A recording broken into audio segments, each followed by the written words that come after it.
ধৃত আসামি মোহাম্মদ মিলন মল্লিক পুনরায় দুপুর 14:25 ঘটিকায় ভিকটিমের বাসায় প্রবেশ করেন এবং 20 মিনিট যাবত উক্ত বাসায় থাকেন এবং 14:45 ঘটিকায় তিনি বাসা হতে বের হয়ে আসেন।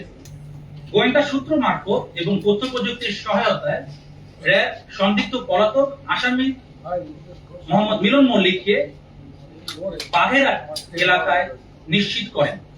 পরবর্তীতে র্যাব 3 এবং র্যাব 6 যৌথ আভিযানিক দল কর্তৃক বাগেরহাট জেলার সদর থানাধীন সিংগা এলাকায় অভিযান পরিচালনা করে হোটেল কর্মচারী মিলন মল্লিককে গ্রেফতার করা হয়। প্রাথমিক জিজ্ঞাসাবাদে গ্রেফতারকৃত আসামি মোহাম্মদ মিলন মল্লিক জানায় তিনি ভিকটিমের পিতা। হোটেল কর্মচারী হিসেবে তার বিভিন্ন সময় হোটেলের কাজে ভিকটিমের বাসায় আসা যাওয়া করতেন। উল্লেখ্য, গত 7 জানুয়ারি 2026 তারিখে ভিকটিমের বাবা, মা এবং ভাই জমি সংক্রান্ত কাজে হবিগঞ্জে যান এবং হোটেলে কর্মরত অন্য 3 জন কর্মচারী হোটেল বন্ধ থাকায় ছুটিতে গমন করেন।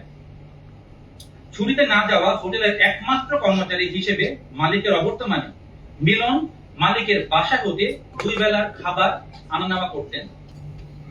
এখানে উল্লেখ্য, বেশ কিছুদিন ধরে মিলন ভিকটিমকে অনৈতিক প্রস্তাব দিয়ে আসছিলেন।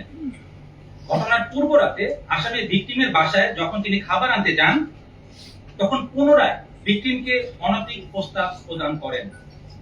ভিকটিম আসামির প্রস্তাবে রাজি না হয়ে তাকে গালিগালাজ করেন এবং আসামি ভিকটিমের রূঢ় আচরণে ক্ষিপ্ত হয়ে পরদিন তার বিরুদ্ধে একটা প্রতিশোধের সিদ্ধান্ত গ্রহণ করেন।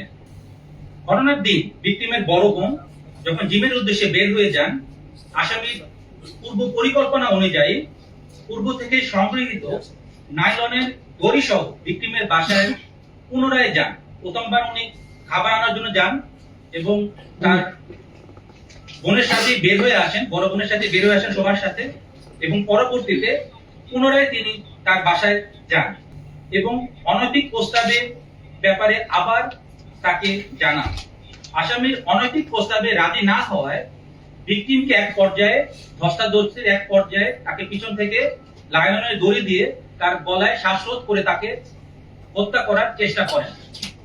পরবর্তীতে ভিকটিমের চিৎকার চেঁচামেচির লোক সমাগম হওয়ার ভয়ে রান্নাঘরে থাকা বটি দিয়ে আসামি ভিকটিম গলা কেটে হত্যা করেন।